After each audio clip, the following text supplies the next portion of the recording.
me, Akosia, and I need to tell you this story because I can't keep it inside anymore. What I did, what I allowed to happen, it haunts me every single day. And now he haunts me too. Literally. It all started 3 years ago when I met, let's call him Kwame, at a cousin's place in Kumasi. I was 24, working as a sales girl at a boutique in Accra, struggling to make ends meet.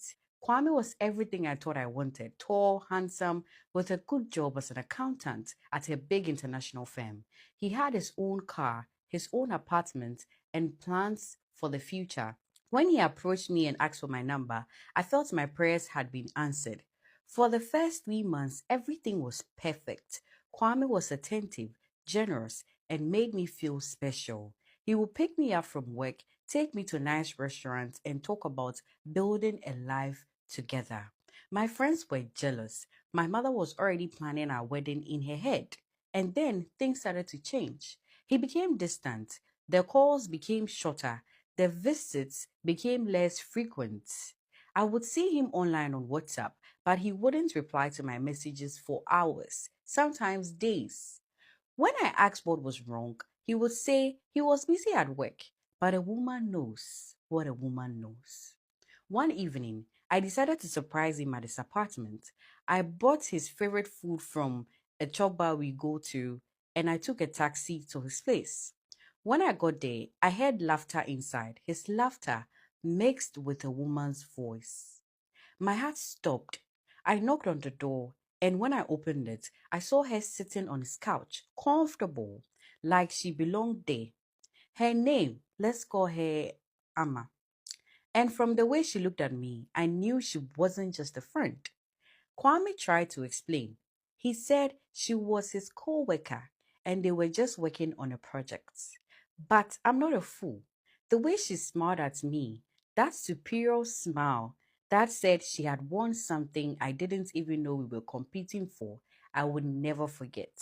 That night, I cried until I had no more tears left. I called my best friend. Let's call my best friend Ajo. And between sobs, I told her everything. That's when she said something that changed everything. Akosia, you know what you need to do, she said quietly. My aunt in Aflao knows a powerful juju man. He can help you. He can make Kwame love only you. He can bind him to you so tightly that he won't even look at another woman. At first, I said, no, I'm a Christian. I go to church every Sunday. My mother raised me to fear God and avoid such things. But as days passed and Kwame continued to pull away, as I imagined him with Amma, as I felt my dreams slipping through my fingers like sand, that no started to sound less certain. 2 weeks after I caught Kwame with Amma, he called for a breakup. Just like that. Over the phone, he said he needed space, that things were moving too fast, that he wasn't ready for commitment. But I knew the truth. He had chosen her over me. I felt like my world was ending.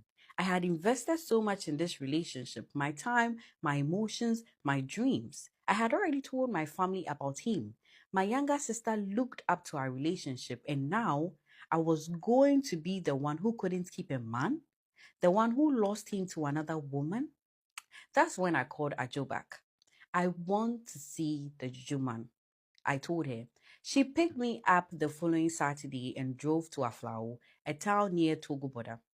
The journey took about 4 hours. With every kilometer we covered, my conscience fought with my desperation, but desperation won.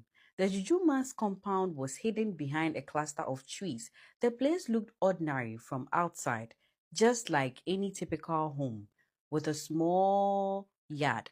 But inside it was different. The room was dark, lit only by candles.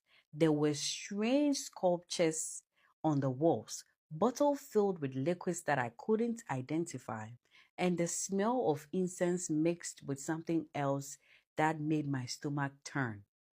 The man was old, maybe in his 70s, with tribal marks on his face and eyes that seemed to look right through you. He spoke Ewe mostly, and Ajo translated. Why are you here? He asked.